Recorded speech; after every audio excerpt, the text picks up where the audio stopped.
Sugatan ng 67 anyos na lalaki na residente ng barangay Malalay, Balayan, Batangas matapos pagsasaksaki ng pamangkin nito pasado alas 8 ng gabi kagabi sa kaparehong barangay.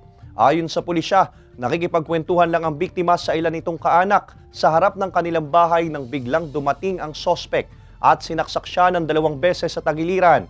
Mabilis na tumakas ang sospek matapos ang insidente, pero sumuko rin ang sospek sa himpilan ng pulisya kaninang alas 6 ng umaga. Ayon sa investigasyon ng pulisya, pinaghihinalaang umano ng sospek na may relasyon ng kinakasama nito sa kanyang tiyuhin dahil nakita nitong magkausap ang dalawa kahapon. Bagay na pinabulaan na naman ng kinakasama ng sospek. Nakatakdang isailalim sa drug test ang sospek ngayong hapon. Sinisikapan ng GMA Regional TV Balitang Southern Tagalog na makuhanan ng pahayag ang biktima at ang sospek.